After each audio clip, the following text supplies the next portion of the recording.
시청자, 이재명 대통령과 직접 연락을 주고받는다고 큰 소리 치던 사람이 하루 만에 꼬리를 내린 이게 정말 화가 가라앉아서일까요? 이건 단순한 실언이 아닙니다. 감정이 정리된 사람의 차분한 후퇴도 아니에요. 발이 저린 사람이 어쩔 수 없이 손을 빼는 모습입니다. 그런데 여기서 우리가 던져야 할 질문은 사실 두 개예요. 첫째, 왜 하필 지금 이 시점에 갑자기 태도가 바뀌었을까요? 둘째, 그리고 이게 정작 그 핵심인데 정부 광고비 받지 않았다. 이 한마디를 왜 못하는 걸까요? 5초면 끝날 답변입니다. 박시영 TV도 시사타파도 이브뉴스도 즉답했어요. 그런데 며칠째 침묵하는 사람들이 있습니다. 그 침묵이 누구의 것인지, 그리고 그게 왜 지금 이 순간 가장 위험한 신호인지 오늘은 그 이야기를 해보겠습니다. 표면에서 동기로, 동기에서 결과로 세 층을 차근차근 들춰볼 겁니다. 그리고 마지막에는 이 침묵이 이재명 대통령과 정부에 어떤 부담을 주고 있는지까지 정확히 짚어보겠습니다. 옛말에 도둑이 재발저린다고 했죠. 그런데 발이 저린 사람이 지금 한둘이 아닙니다. 먼저 무슨 일이 일어났는지부터 정리해 볼게요. 며칠 전 이동영이 한 발언이 있었습니다. 이재명 대통령과 직접 연락을 주고받는다. 본인 입으로 그렇게 큰 소리 쳤어요. 듣는 입장에서는 단순한 자기 자랑이 아니라 비선 실세 자체에 가까운 발언이었습니다. 대통령과의 직접 라인이 있다는 건 곧 공식 절차 바깥의 영향력을 시사하는 거니까요. 그게 무슨 무게의 말인지 본인은 그때 정확히 인식하고 한 말이었을까요? 그런데 하루 만에, 정말 하루 만이에요. 이동영이 슬그머니 발을 빼기 시작합니다. 화가 난 상태에서 한 말이었을 뿐이다. 이렇게 톤을 낮춰요. 그리고 본인이 한 말을 마치 단순한 감정 표현이었던 것처럼 정리하려고 합니다. 비선 실세 자처가 어느 순간 감정 폭발 한 컷으로 둔갑하는 거죠. 여러분 한번 생각해 보세요. 대통령과의 직접 라인, 이게 화가 났다고 갑자기 튀어나오는 말입니까? 보통은 평소에 머릿속에 있던 사실 또는 본인이 그렇다고 믿고 싶었던 인식이 화가 났을 때 무의식적으로 흘러나오는 거예요. 화가 나야 거짓말이 나오는 게 아니라 화가 나야 평소에 숨겨두던 진심이 흘러나오는 겁니다. 그래서 단순한 감정 정리치고는 후퇴의 속도가 너무 황급해요. 그리고 후퇴의 타이밍이 너무 부자연스럽습니다. 그 사이에 무슨 일이 있었는지를 봐야 한다는 거예요. 본인 발언이 어디까지 파장을 일으키고 있는지, 어디로 흘러가고 있는지를 본인이 감지한 거죠. 수사선상에 오를 수도 있다는 걸 직감했다고 보는 시각이 자연스럽게 자리 잡고 있습니다. 물론 이건 단정이 아닙니다. 다만 이 후퇴를 다른 방식으로 설명하기가 점점 어려워지고 있다는 거예요. 그런데 여기서 멈추면 사건의 가장 중요한 부분을 놓치게 됩니다. 비선실세라는 단어가 한국 정치사에서 어떤 무게를 가지는지 잠깐 짚고 가야겠어요. 공식 직책이나 권한이 없는 사람이 권력자와의 사적 관계를 통해 실제 결정에 영향을 미치는 구조, 이게 비선실세입니다. 박근혜 정부의 최순실, 그 앞에도 비슷한 사례들이 있었죠. 정권을 무너뜨린 결정타가 거의 매번 비선실세 의혹이었습니다. 한국 유권자의 후각이 가장 민감하게 반응하는 단어 중 하나예요. 그래서 이동영의 직접 연락 발언은 본인이 생각한 것보다 훨씬 위험한 발언이었어요. 한번 따져볼까요? 만약 사실이라면 공식 보고 라인이 아닌 사적 라인으로 대통령과 소통하는 구조가 존재한다는 뜻이 됩니다. 절차상의 문제가 즉각 제기돼요. 만약 거짓이라면 대통령 이름을 사칭해서 본인의 영향력을 부풀린 셈입니다. 명예훼손이나 허위사실 유포의 영역으로 들어가요. 어느 쪽으로 결론이 나든 본인에게 유리한 출구가 없습니다. 이 구조를 본인이 뒤늦게 깨달은 거죠. 그래서 화가 나서 한 말이라는 회피카드를 꺼낸 거예요.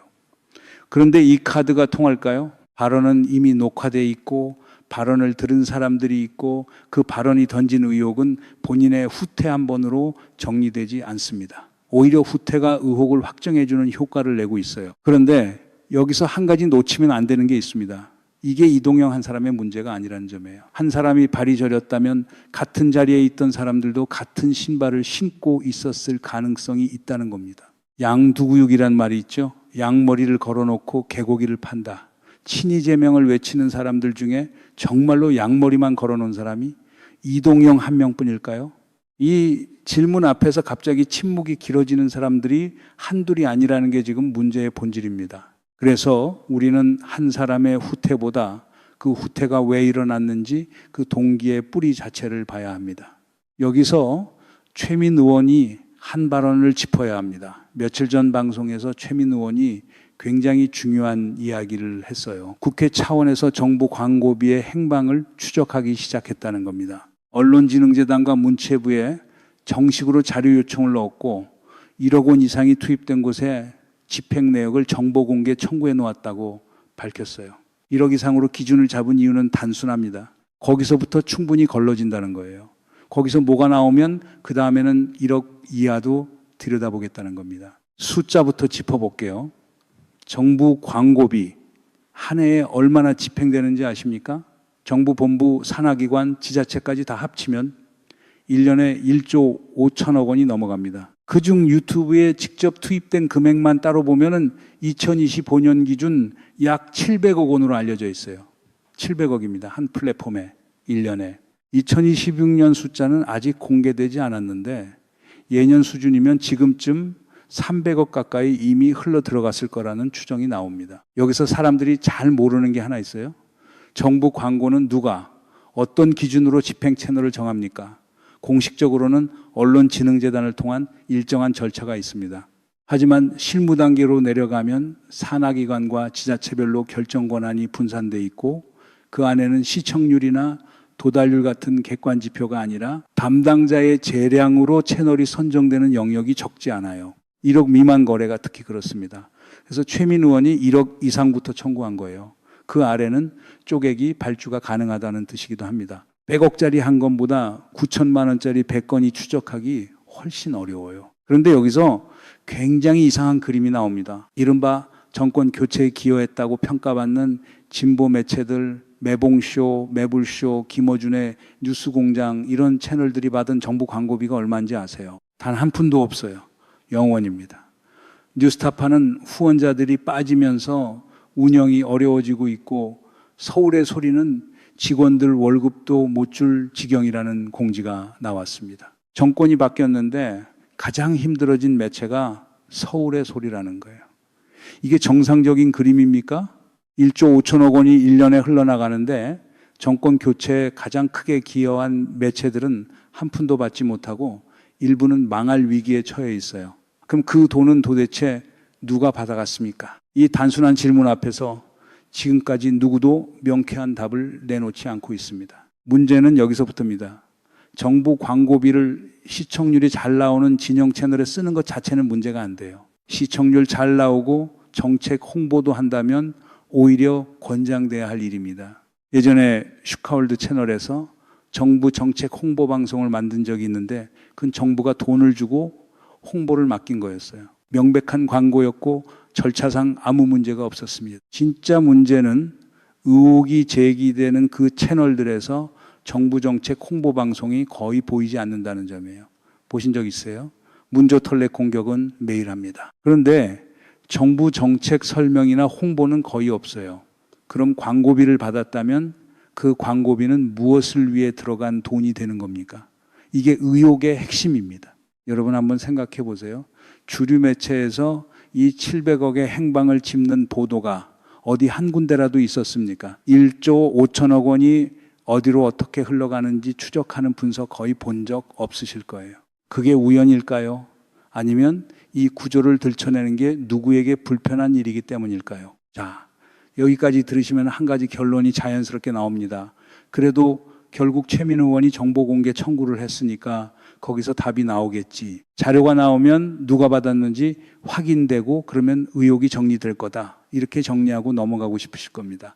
저도 그러길 바라고요. 그런데 그게 그렇게 단순하게 끝날 이야기였으면 애초에 이동영이 발을 빼지도 않았을 겁니다. 자료 청구가 답을 가져다 주는 건 1억 이상 거래에 국한된 이야기예요. 그리고 자료가 나오기까지 몇 주에서 몇 달이 걸립니다. 그 사이에 일어날 일들이 사실 더 결정적이에요. 자료가 도착하기 전에 의혹의 대상자들이 입을 맞추고 거래 흔적을 정리하고 변명의 각도를 잡을 시간이 충분하다는 겁니다. 그래서 자료를 기다리는 건 시작이지 끝이 아니에요. 진짜 답은 자료가 아니라 그 자료가 나오기 전까지 이들이 보이는 행동에 있습니다. 그리고 지금 그 행동이 이미 답의 절반을 보여주고 있어요. 여기까지 들으시면 한 가지 의문이 자연스럽게 따라옵니다. 정말 조직적인 움직임이라는 증거가 있느냐? 그냥 비슷한 입장을 가진 사람들이 비슷한 주장을 하는 것일 수도 있지 않느냐? 합리적인 의문이에요. 그래서 구체적인 사례를 하나 들어보겠습니다. 이번 6.3 지방선거 서울시장 패배 분석을 둘러싸고 진영 안에서 이상한 일이 벌어졌습니다. 한 방송에서 정민철이라는 사람이 패배 분석을 내놓는데 정원호 시장이 패배한 결정적 이유가 유시민, 정청래와 함께 아지오 행사장에 간 것이라고 주장을 합니다. 듣는 순간 황당하죠. 그게 어떻게 패배의 결정적 원인이 됩니까? 누구나 동의할 만한 분석이 아니에요. 정황을 아무리 끌어모아도 인과로 묽기 어려운 주장입니다. 그런데 비슷한 시점에 다른 방송에서 정구승 변호사가 똑같은 분석을 내놓습니다. 같은 사람들을 같은 방식으로 묶어서 같은 결론으로 가요. 두 사람이 별개의 자리에서, 별개의 방송에서, 별개의 대화 흐름 속에서 거의 동일한 주장을 같은 시점에 펼치는 겁니다. 아니, 한번 보세요. 이게 우연이 될 수 있는 일입니까? 같은 분석을 하더라도 표현이 다르고 강조점이 다르고 배치가 다른 게 자연스러운 거예요. 그런데 거의 똑같은 프레임이 거의 똑같은 타이밍에 다른 채널에서 동시에 나옵니다. 마치 짠 것처럼. 삼국지에서 동탁이 자기 양아들 여포를 두려워한 게 양아들이 친아버지를 2번 갈아탔기 때문이었죠. 이재명 대통령의 이름을 빌려 가장 큰 목소리를 내던 사람들이 정작 누구의 지시로 움직이고 있는가? 이 질문이 지금 던져지고 있는 겁니다. 그리고 이런 비슷한 장면 진짜 많이 찾을 수 있어요. 황당한 주장이 다른 사람의 입으로, 다른 채널에서 비슷한 시점에 동시에 등장합니다. 누군가가 메시지의 소스를 제공하고 누군가가 그 메시지의 확산을 조율하고 있구나. 이런 의심을 하기에 충분한 패턴이 반복돼요. 그리고 이 패턴에 등장하는 사람들이 모두 문조 털레 공격에 앞장서던 사람들이라는 게 의혹을 키우는 결정적 지점입니다. 예를 한 가지만 더 들어볼게요. 김민석 국무총리에 대한 사퇴 압박이 진영 안에서 동시에 터져 나왔던 시점 기억하시는 분 계실 겁니다. 한 채널에서 시작된 비판이 며칠 사이에 거의 동일한 프레임으로 다른 진영 채널들로 옮겨갔어요. 비판 자체가 문제가 아닙니다. 비판은 진영 안에서도 당연히 있을 수 있는 거예요. 문제는 그 비판이 거의 동일한 시점에 거의 동일한 문장 구조로 여러 곳에서 동시에 시작됐다는 점입니다. 그리고 유시민 작가를 둘러싼 노무현 재단 논란에서도 정확히 같은 패턴이 반복됐어요. 한 곳에서 의혹이 던져지면 24시간 안에 너댓 군데가 똑같은 톤으로 받아칩니다. 그 채널들이 평소에 어떤 공통점을 공유하는지를 한번 짚어보면 그림이 조금씩 보이기 시작합니다. 여기서 우리가 분명히 해야 할 게 있어요. 이들이 정부 광고비를 받았다고 단정하는 게 아닙니다. 누구도 그렇게 단정할 수 없어요. 다만 안 받았다는 한마디를 왜 못하느냐는 겁니다. 의심을 받고 있는 사람이 의심을 해소할 수 있는 가장 간단한 방법을 의도적으로 회피하고 있다는 거죠. 비교해보면 그림이 더 분명해집니다. 박시영 TV의 박시영 대표는 본인 방송에서 명확하게 밝혔어요. 저는 돈 받은 거 없다. 정부 광고비 1원도 받은 적 없다. 누가 나한테 무슨 광고비를 줍니까? 저는 방구석에 혼자서 방송하는 사람이다. 군더더기 없이 즉답했습니다. 시사타파도 이분뉴스도 김호준 채널도 마찬가지로 즉답했어요. 안 받은 사람은 즉답합니다. 정확히 5초면 끝나는 문장이니까요. 자, 그럼 이제 가장 중요한 질문이 남습니다. 박시영은 5초면 끝낸 답을 왜 다른 사람들은 며칠째 못하고 있을까요? 받지 않았다면 즉답이 자연스럽다는 건 누구나 압니다. 침묵이 길어질수록 의혹은 커진다는 것도 본인들이 가장 잘 알고 있어요. 그런데도 입을 열지 않습니다. 영상 첫머리에 제가 옛말 하나를 꺼냈죠. 도둑이 재발절인다. 이 옛말이 지금 어디에 정확히 꽂히는지 이제 보이실 겁니다. 발이 저리지 않은 사람은 즉답합니다. 발이 저린 사람은 시간을 끌어요. 그 시간 동안 사실관계를 점검하고 변명의 각도를 잡고 누구와 입을 맞춰야 할지를 정합니다.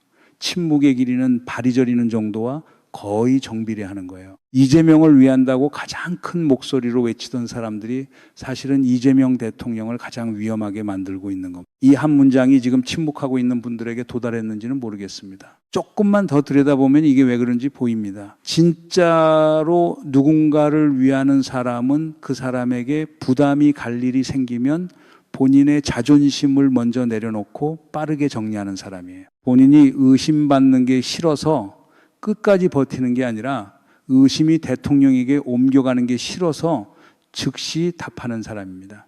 그게 진짜 지지자의 행동이에요. 그런데 지금 우리가 보고 있는 행동은 정반대예요. 본인의 자리를 지키기 위해 침묵을 선택하고 그 침묵의 비용을 대통령에게 떠넘기고 있는 겁니다. 여러분 지상파 보도만 보고 계시면 이 구도는 절대 안 보여요. 친이재명을 자칭하던 사람들이 정작 가장 단순한 질문 앞에 입을 못 대고 있는 이 그림을 짚는 분석을 어디서 보신 적 있으세요? 거의 없을 겁니다. 그래서 더더욱 이 구조를 끝까지 추적해서 의혹을 해소시켜야 한다는 거예요. 이재명 파리에 붙어서 재미를 본 사람과 이재명 대통령을 진짜로 위하는 사람은 답하느냐 침묵하느냐로 갈리는 겁니다. 만약에 이 의혹이 사실로 드러난다면 어떤 일이 벌어질지 한번 생각해 보세요. 도덕성을 핵심 자산으로 삼아온 진보 진영이 정부 광고비로 진영 매체와 유튜버들을 길들여서 내부 갈라치기를 시켰다. 이게 사실로 굳어지면 그 데미지는 상상을 초월합니다. 윤석열 정부가 했던 짓과 정확히 같은 짓이 되는 거예요. 우리가 그렇게 비판했던 그 구조를 우리도 똑같이 작동시켰다는 게 됩니다. 도덕적 권위가 송두리째 무너져요. 지지율 회복은 사실상 불가능해지고 정권 재창출 동력은 그 자리에서 꺾입니다. 단기 충격이 아니에요. 진보 진영의 장기적 신뢰 자산 자체가 박살나는 시나리오입니다. 그래서 저는 이게 사실이 아니길 진심으로 바랍니다. 김민석 국무총리가 있는 정부에서 그런 일이 일어났겠습니까? 광고비를 태워서 내부 비판자들을 욕하게 시켰다. 이게 말이 됩니까? 상상하기 어려운 일이에요. 그러니까 더더욱 안 받았다고 빨리 답해줘야 하는 겁니다. 역사를 한번 돌이켜 볼까요? 박근혜 정부를 무너뜨린 결정타가 무엇이었습니까? 정책 실패도 아니고 외교 실패도 아니었어요. 대통령과 사적 관계에 있던 한 사람이 공식 절차 바깥에서 결정에 영향을 미쳤다는 비선 실세 의혹이었습니다. 그 의혹이 처음 터져 나왔을 때 청와대는 강하게 부인했어요. 그런데 침묵과 부인이 길어질수록 의혹의 무게가 정확히 정권의 무게로 옮겨갔습니다. 그게 한국 정치에서 비선 실세 의혹이 작동하는 방식이에요. 침묵이 의혹을 정리하는 게 아니라 침묵이 의혹을 확정한다는 거죠. 지금 우리가 보고 있는 풍경이 정확히 그 구조의 초입에 들어와 있다는 게 가장 우려스러운 지점입니다. 지금 이재명 대통령이 짊어지고 있는 정치적 부담을 한번 보세요. 트럼프 행정부의 통상 압박, 중국과의 미묘한 관계 정리, 일본과의 셔틀외교 복원, 12.3 비상계엄의 책임 규명, 사법 카르텔의 정상화, 윤석열 정부가 남긴 경제 손실 회복이 모든 게 한꺼번에 진행되고 있어요.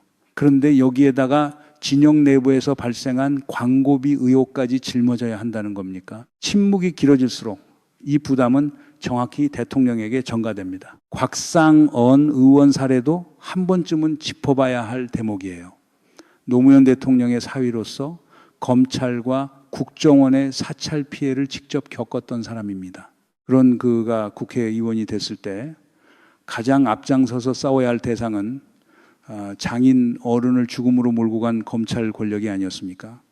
그런데 정작 그 청구가 밖으로 향하지 않고 노무현 재단 내부로 유시민 작가를 향해 들어갔어요. 이게 같은 패턴인가 아니면 다른 사연이 있는가, 이건 다른 자리에서 깊이 들여다볼 주제입니다. 다만 진영 내부를 공격하는 패턴이 왜 같은 시기에 여러 곳에서 동시에 등장하느냐는 의문은 남겨두고 가야 합니다. 이 모든 게 한 명의 유튜버 문제가 아닙니다. 네트워크의 문제이고 더 나아가면 정권의 문제예요. 그리고 정권의 문제는 곧 여러분의 정치적 미래의 문제로 직결됩니다. 그래서 우리는 계속 물어야 합니다. 정부 광고비 받았습니까? 이동영, 김용민 목사, 이상호 기자, 오마이뉴스, 한국일보, 한겨레, 경향, JTBC의 일부 인사들 답해야 합니다. 본인을 위해서가 아니에요. 이재명 대통령을 위해서, 정권 재창출을 위해서, 진보 진영 전체를 위해서 안 받았다는 한마디면 끝날 일을 왜 못하는지, 그 질문 앞에 답을 가진 사람은 지금 어디에 있는 걸까요? 비판은 하되 비난은 하지 맙시다. 하지만 질문은 답이 나올 때까지 계속 던져야 합니다. 이 채널에서는 그 질문을 멈추지 않을 거예요. 같이 지켜봐 주실 분들은 구독과 좋아요로 이 추적에 힘을 보태주시면 됩니다. 700억의 행방 끝까지 따라가 보겠습니다. 여러분들 이 사안을 어떻게 생각하십니까? 여러분들의 견해를 댓글로 많이 남겨주시기 바랍니다. 감사합니다.